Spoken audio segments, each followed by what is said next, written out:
am Amy Vetter, and welcome to the Breaking Beliefs podcast. This valuable time is for you to pause in your day and go on your own self-journey. Discover the beliefs that are holding you back from living your best life at work and at home.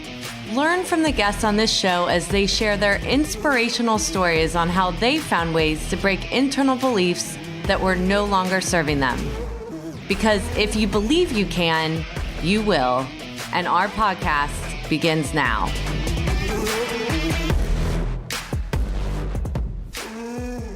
Welcome to this episode of the Breaking Beliefs podcast, where I interview Jody Padar, CEO and principal of the New Vision CPA Group in Chicago.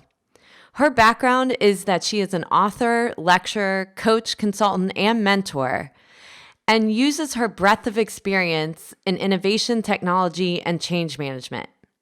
She has shared her expertise on the new firm business model with the AICPA, CPA Trendlines, and Accounting Today. She is one of the top 100 most influential people in Accounting Today since 2011, and is also an Accounting Today Managing Partner Elite since 2015 and one of the top 10 money and finance writers on LinkedIn's Top Voices list.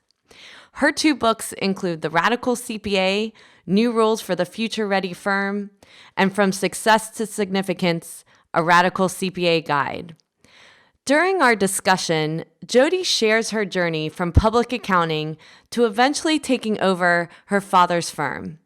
She gives her perspective on what it takes to transform a client base with technology, taking over a family business, keeping your staff on board in the process, and how to balance work with family in the process. Welcome to this podcast of the Breaking Beliefs with the episode with Jody Padar, and we are at the CCH conference in Denver, Colorado. So we get to have this conversation together, which I'm very excited about. So Jody, do you want to just give a little background on yourself before we begin? Sure. So I'm Jody Padar, the Radical CPA. So I'm actually a branded CPA. Who knew there was such a thing?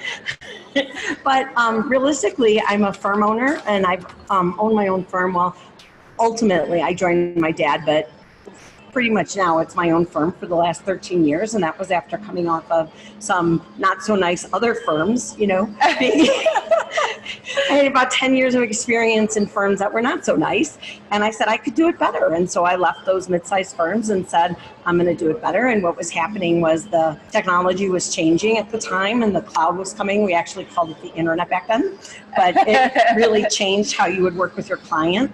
And I pretty much evolved the new business model of what the cloud firm was. And I was the one who was doing it. I was in the trenches figuring it out. And, you know, fast forward 13 years later, I still run my firm. I act as a consultant to the profession. I have a media company with almost 700,000 followers on LinkedIn. Wow. And people had told me that social media was a fad. Right. So, and I'm just happy to help the profession move forward because, you know, there's lots of beautiful businesses, and I think all CPAs need is, you know, a little bit of help to get to the technology where they need to be. Yeah. So I want to start with your father's firm. So you're a little girl. Mm-hmm. Was it your dream to become a CPA, or was this something that your father had talked to you about when you were younger? Oh, absolutely not. So, Okay. So I grew up in a firm. I always say that. So from the time I was a little girl, my dad would go to CCH and, Computax at the time, and drop off tax returns and pick them up. And I would make appointments in an appointment book when clients would call, probably 8. As soon as I was able to write in that appointment book, people would call and I would make the appointment. So I knew how to do that. And so tax was always part of our life, but I hated tax season. Not hated it, but just knew that my life was always revolving around tax season. So, you know, we did special things during tax season, but we also never got to go on spring break or do anything like that. Right. But I took accounting when I was in high school, and I really liked my teacher, and I did really well at it. And so when I was looking at colleges, I wanted to be a social worker or a psychologist. Yeah. And my dad said that, well, you know what? Social work is great, but when you graduate, you're not going to get a job. So why don't you try and pick something else? And so I picked accounting because I was good at it. And it's kind of funny because social work and accounting are kind of alike anyways, and you do a lot of social work in accounting. So Yeah. I think I met both of those needs. But no, I mean, like, I don't know. And if you look at me today, really what I do is business development, sales, and marketing, which is really not accounting anyway. Right. So I think your career evolves as you figure out what you like and what you don't like. Yeah. And I don't think I knew enough when I went to school to become an accountant what I really liked. Would you give that advice to somebody that they wouldn't get a job if they went in a certain path? So today, I would go with the fact that it really has nothing to do with your major. Yeah. It has to do with your personality, your drive, and what you want to do. Yeah. And it really has nothing to do with your major as to what you're going to do with your life moving forward. But Yeah. my dad was just of the opinion that, you know, if I had a profession, that I would be employable. Yeah. And it's so funny.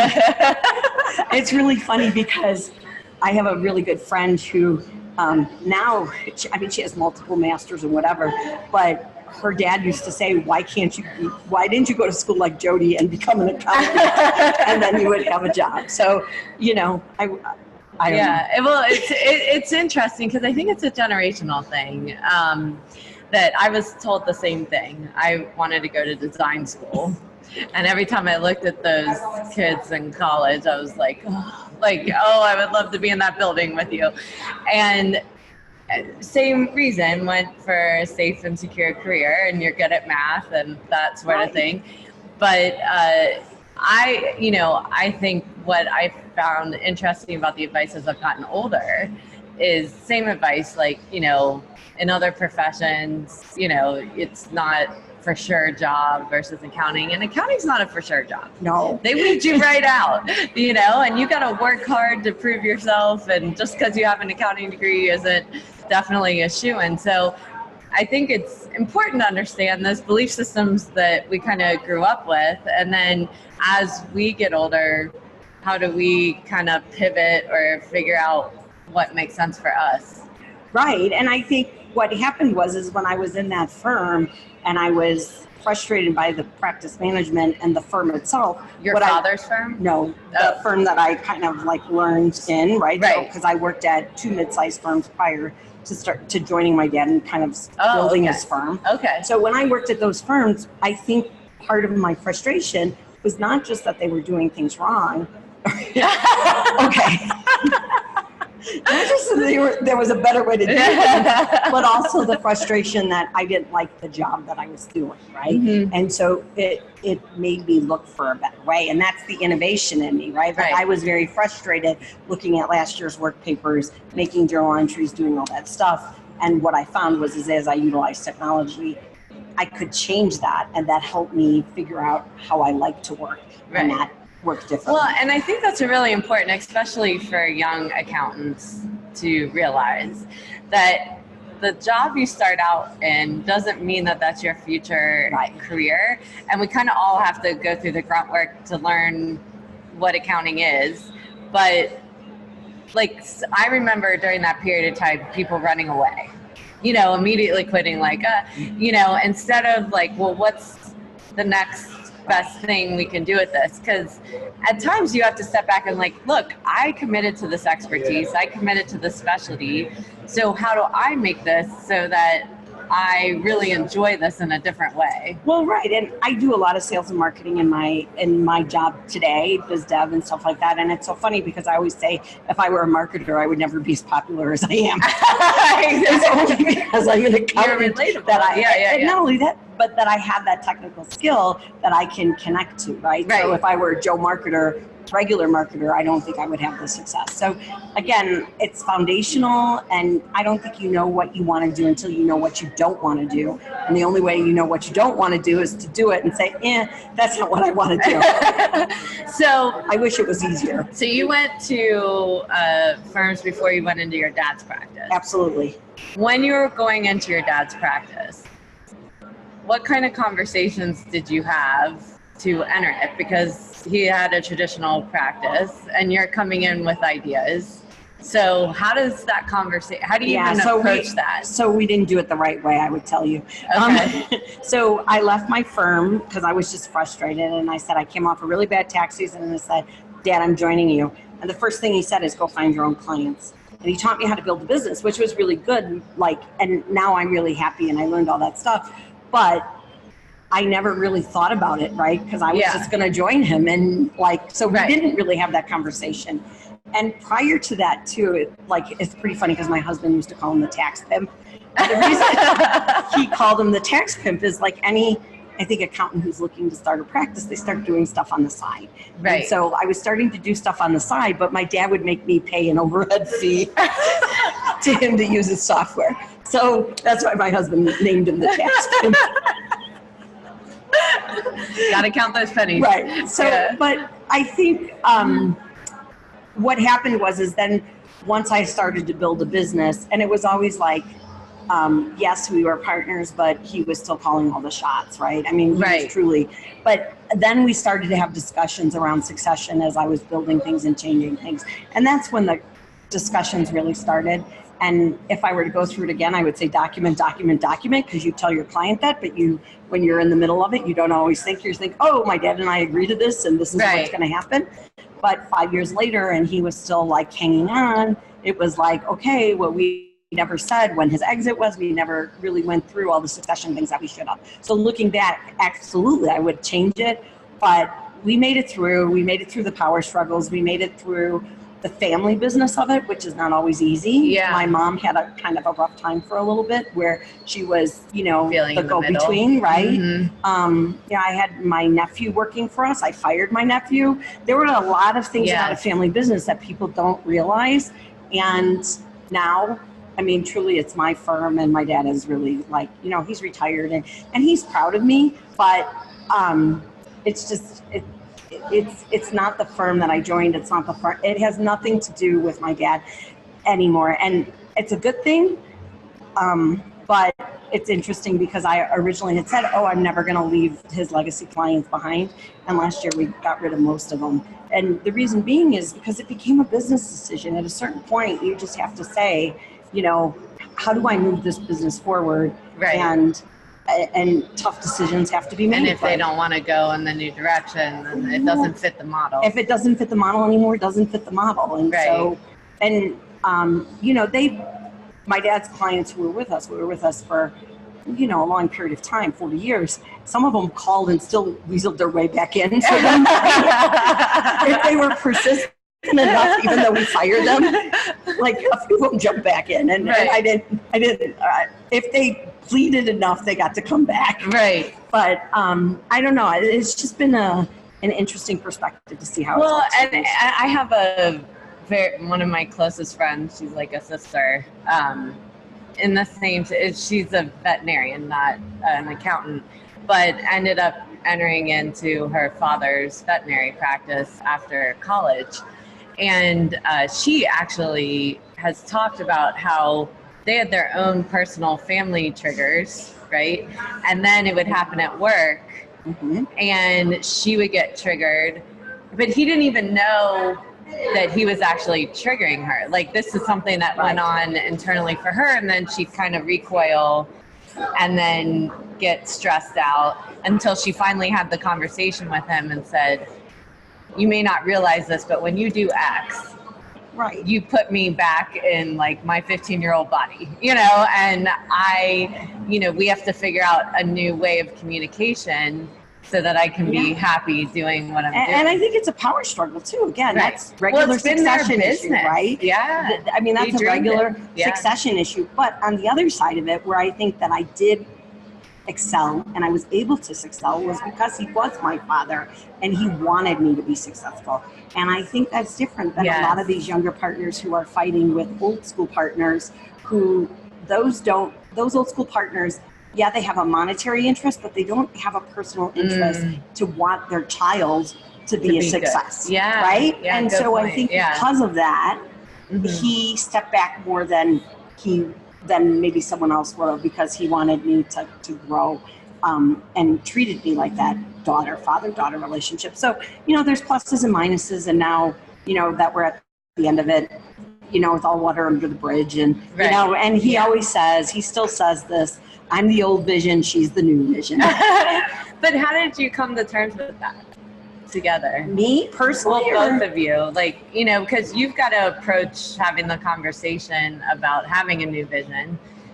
And when did you even, I know that it was a process. Yeah. I mean, it was a long time. Yeah. So 3 years ago, he officially retired. Mm-hmm. So, and he officially retired because I kicked him out. So I basically had a surprise retirement party for him. So much for that, right? So I had talked to my mom and said, guess what? He's retiring. And I finally said, okay, you're not coming into the office anymore. And it wasn't that he was bad. It was just, there was no way to move forward. We couldn't move forward, right? Right. And he still comes around, absolutely, he still sneaks stuff in.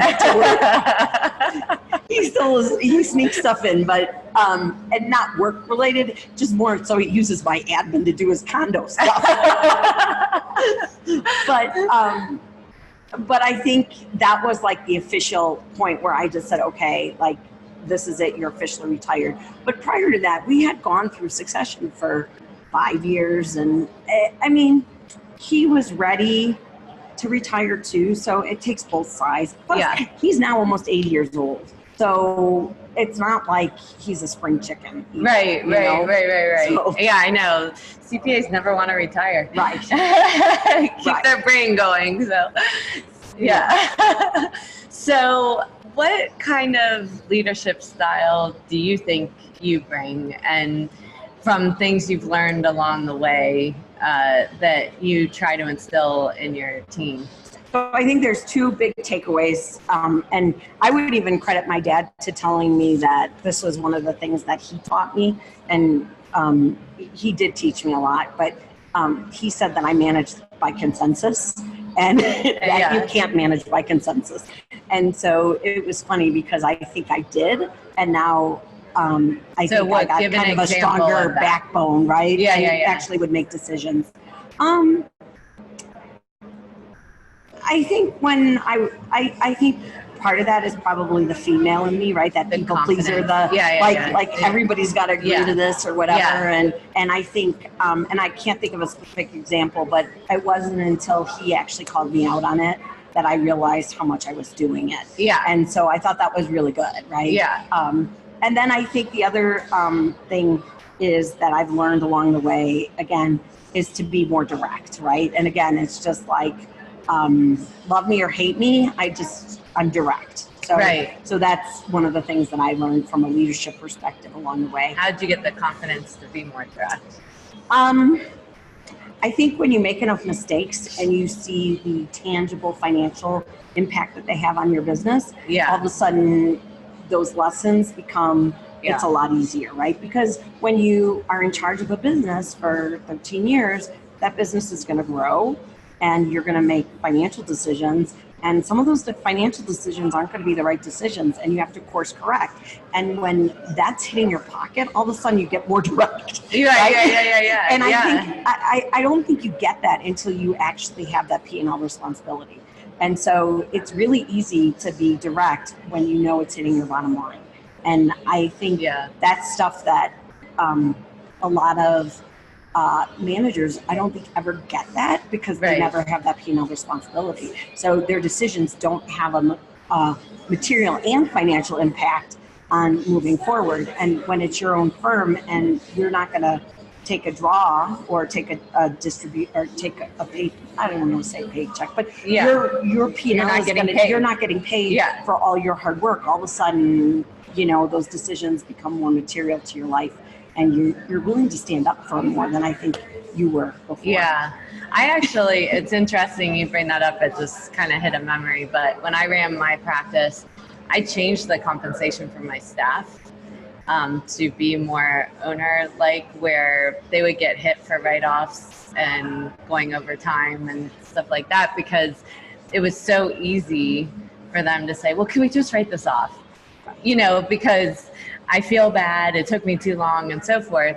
And also being if they weren't efficient on a job. So if you're value billing, the whole thing is to get efficiency. That's why your automation and everything else. But if they're not being efficient and they're taking too long and so forth, or you now have to redo their work, at the end of the day, the owner's accountable, right? Because it is your business, it's your reputation at the end. And there are some employees that they might have great personalities, but they just can't get the work done. And so what I started doing was bonusing them every 6 months, and it was a 6-month look back. And, it based on, granted, if they build more, if they took on more clients, they could make more bonus, but they got docked for every time we wrote stuff off because they had to feel what I felt when we did that. And then when that happens, they become more, not even efficient, they just become more direct, and I'll say intentional. They become more intentional with what they're doing. And I think that was the biggest leadership lesson that I learned from going from being an employee to being a business owner, was becoming intentional about what I was doing in my business versus working, right? You have to become intentional because all of a sudden you're looking at the future, not at the past. Right. And no one understands the pressure of the owner besides the owner. It's a very lonely position, and a lot of times you have to make decisions where employees feel it's harsh, but it's the only decision you can make, and you can't explain every decision you make, nor is it good for all employees to know all the back end struggles you're having. So you have this there's an authenticity that needs to come through where you share what you share, but then there's certain things about a business that only the business owner is going to know. And it's a very thankless position to be in when you're trying to keep everything going. Yeah, and I think the other thing is people think about it from the perspective of the business owner makes the money, right? I never thought of it from me making money. I always thought about it from me taking care of my employees. Right? And never thought of it as if we didn't make enough money, how we were gonna take care of them, not take care of me, right? And I don't always think employees get that. Right.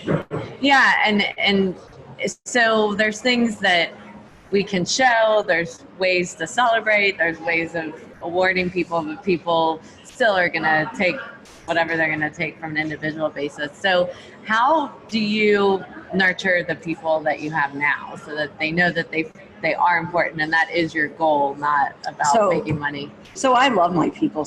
And my people now it takes amazing. A long time to get the team that you need. Well, it's amazing because as we've grown in size, we've reduced in people because we've automated so much. So we're down to 2.5 full-time equivalents in my firm. Oh, wow. One being my partner, right? So she totally has accountability. She was my first hire and now my partner. She's been with me for 13 years.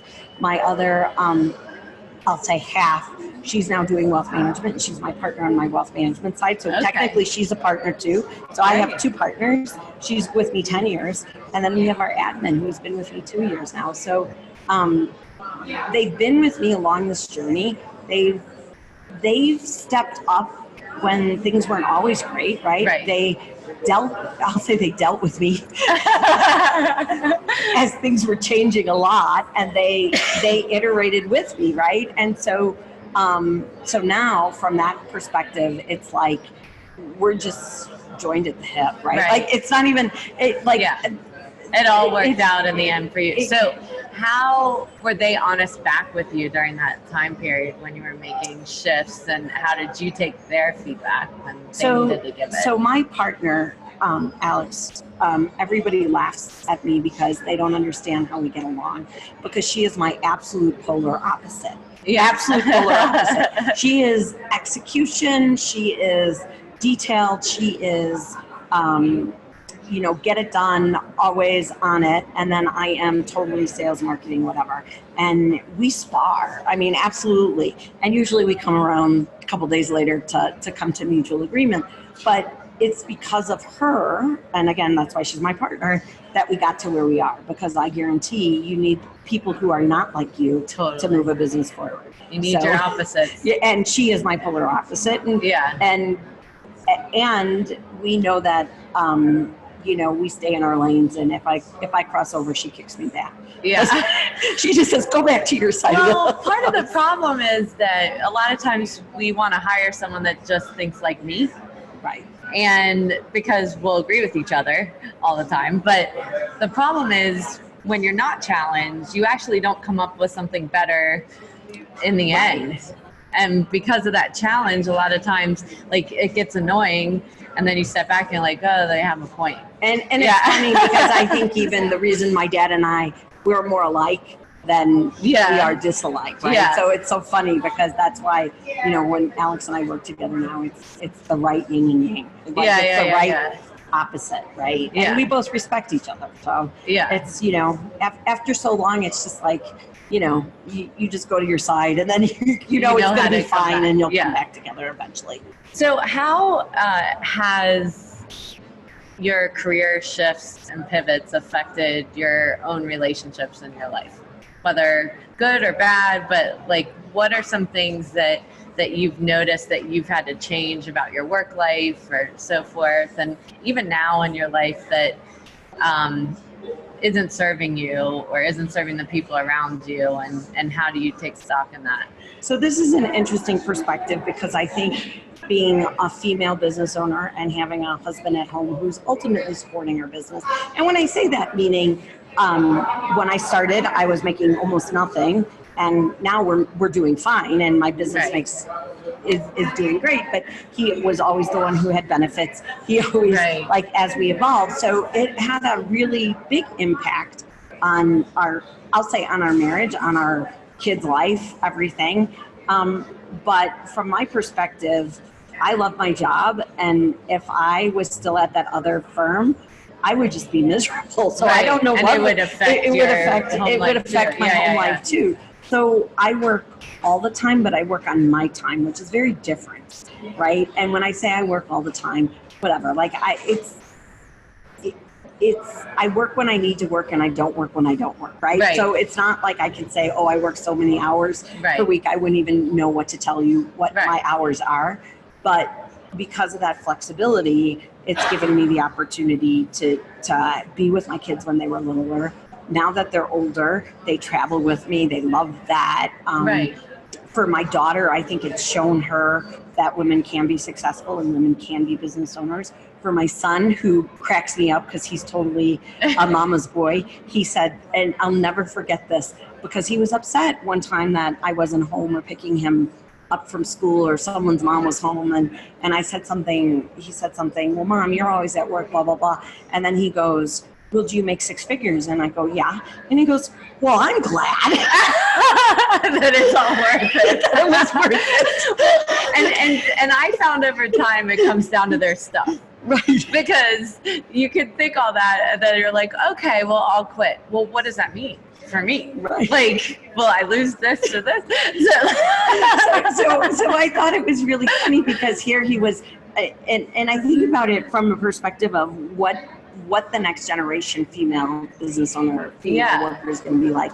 And if these kids today are being raised with strong, successful moms who changes their perspective. And so then, I think that's really good. He's also seeing your husband support you. Absolutely. In it, which is important too, because, a lot of times it's hard for a woman to do that if they don't have that open communication with their husband of like, I need support here and there in order for us both to achieve our career aspirations, because all the statistics are that mostly the women take on most of the household stuff, even though they're trying to grow their career. And if you don't speak up and have the confidence, to do that, then it creates the infighting. Yeah, and I think what's funny too is like my husband has always had, I'll say, a 9-to-5 job, like a regular corporate job, and he's always had insurance benefits, and he travels very limited. So like it's always given me the flexibility to do what I want. The other thing about it is, which I think is pretty interesting, is he's been very proud and supportive of me. So like when we'll be out somewhere, like my favorite story for my husband is when he says that we were on the bus, and I think it was a stage event or something, and we were going to, I think it was the Killers concert, and someone said to him, hey, what was, like, why are you here? And the guy's like, I do sales for the Northeast region or whatever. Yeah. And my husband just said, I'm Mr. Jody Padar, and I follow her around. That's so funny. And so to hear him say that to another gentleman on the bus, because I wasn't in that conversation, I was sitting behind him with somebody else. I thought that was like, yeah, I got to keep her here. So, and I think there are a lot of women who don't have that. So, that's what allows me to do what I do. So, Yeah.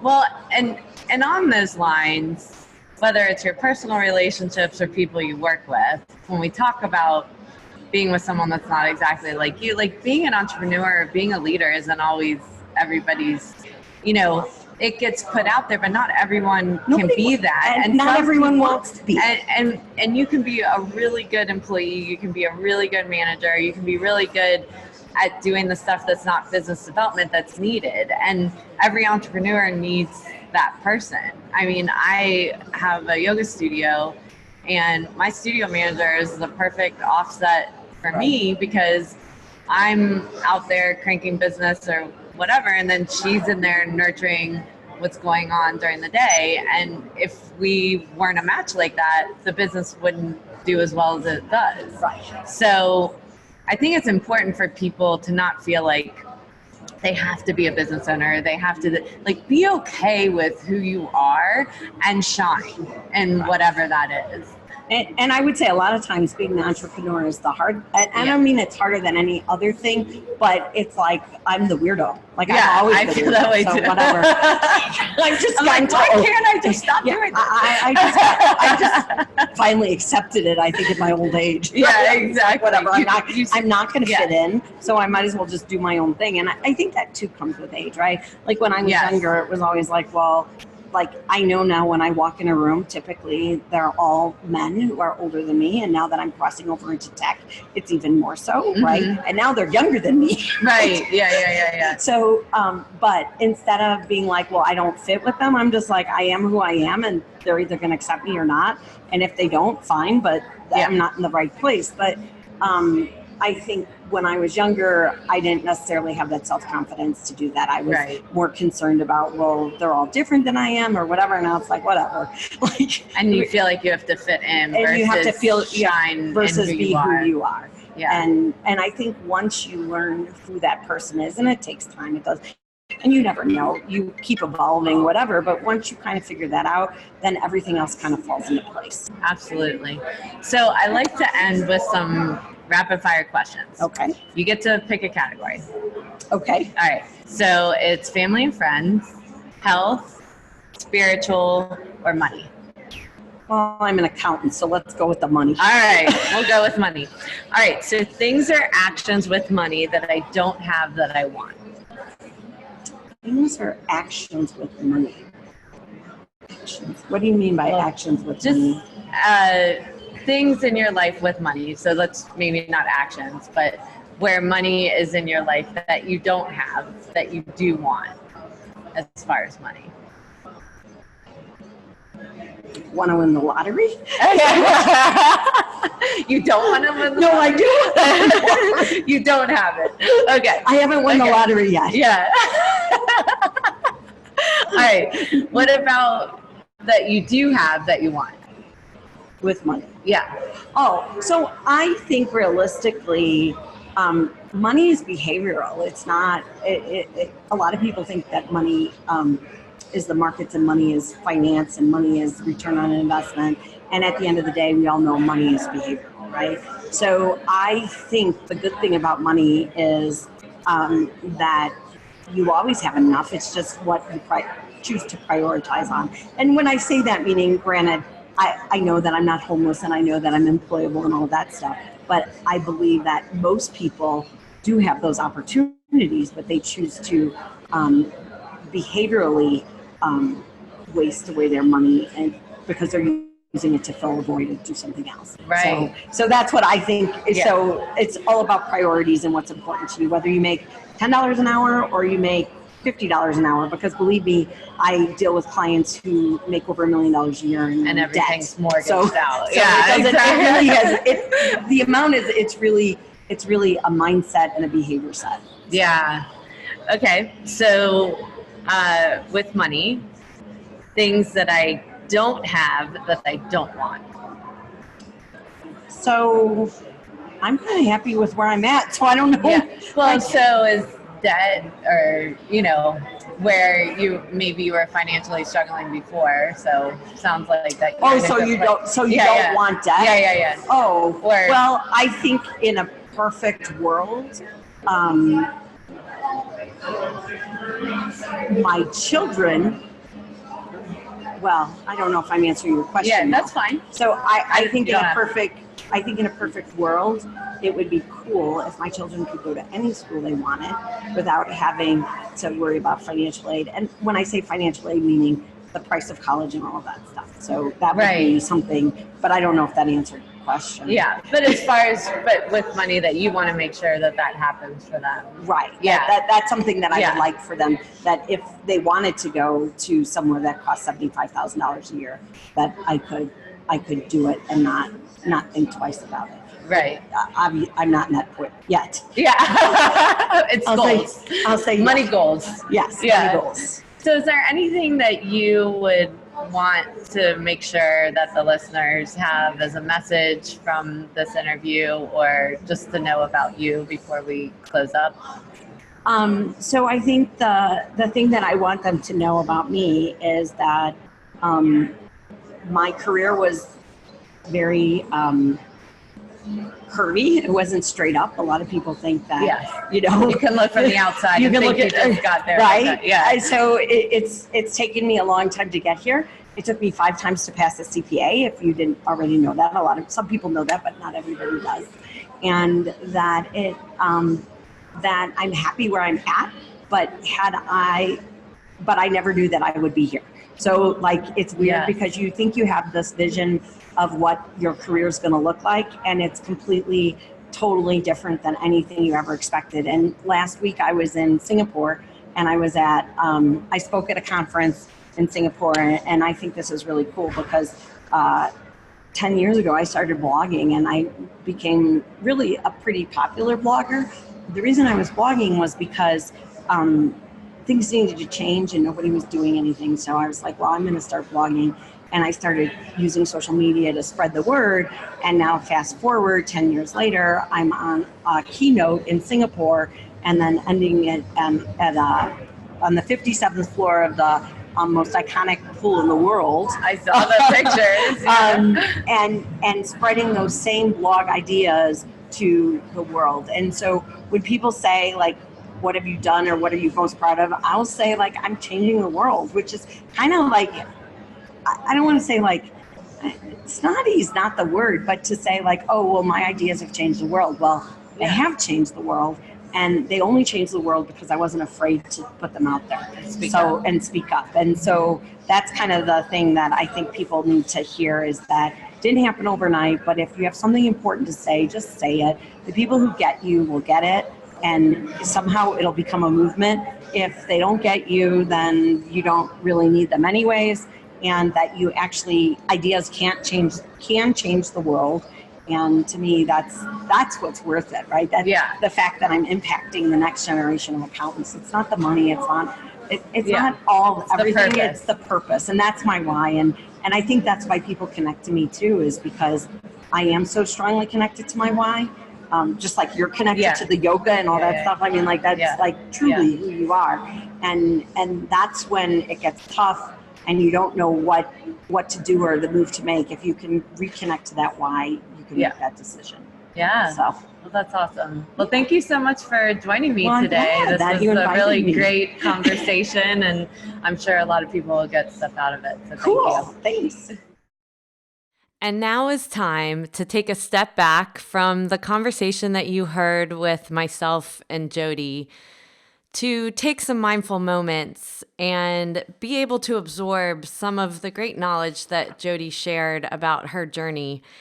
And there were a number of things in our conversation that I took note of that I think is really important. And one of them is about going into a family business, no matter if it's a CPA firm or any family business. When we are mixing work and family, it's always hard. And how you navigate that is really important so that you protect your relationships as you go through the process. And you also respect the people's experience and expertise and the fact that another family member might have started this business. It's like a arm to them that they were born with, and separating themselves from a business and allowing someone to step in those shoes can be a really emotional path. And that's where we do bring our mindfulness into the workplace, where we can be present for someone going through that and also have compassion for what they're experiencing. But at the same token, when we are bringing in somebody into our business, when is the right time to let go and have those real succession talks? And Jody talked about how important it is to document the agreements that you have and whether this is a family business or it's not. It's important that when you come to compromise, that these things are documented so that you can take the emotions out of it when there's issues and you can come back to those things. But I thought one of the points that she made was really important, that throughout her transition with her father, she knew that at the same time, her father really cared about her well-being because he wanted the best for her daughter. And sometimes when we are going through succession in our businesses, that's the hard part to do when someone's not related to you and you're not personally involved. And I think it's important that we treat everyone with the same care, that if we have really decided that someone can step up to the role and take the business in a new direction and take it forward, that we honor them for that as well and give them that trust that they need and empower them to achieve what they need to as well. And when they see you empower them and you trust them, then their success can be so much greater than when they feel like they might be disappointing you if they make their own decision or it goes against something that you would have normally done. So it's really finding compassion from both sides as we move through. And this can even be when we're a leader in a company and we need to look for bench strength as well with our staff to make sure that we are letting people know how we feel about the people around them so that everyone else views them as a leader as well and that they have a future stepping into a leadership role as well. Now, the other thing that Jody talked about that I think was important was about how we make our decisions in life. And one of the things that she talked about was that she went into this field because her family felt like it was a safe career. And I think a lot of us, pick careers because that's what we're good at, or someone tells us to go in a certain direction. And maybe just like Jody talked about, as she was getting in the career, there were pieces of it that may have not fit for her and so forth. And I think that's really important that she crafted her own path, because a lot of times when we go to school and we're in those initial jobs, we have no idea what that is going to turn into one day. And I think the biggest thing that we can do, no matter what stage of career we're in, is to keep our eyes open. Keep our eyes open to opportunities. Always be aware of the world around you and figure out how you can use the expertise you have to continue to pivot, to continue to create that excitement in the work that you do so that you don't get stale as well. And I think she had some really great points about leadership, where her father had given her the advice of not managing by consensus and being more direct.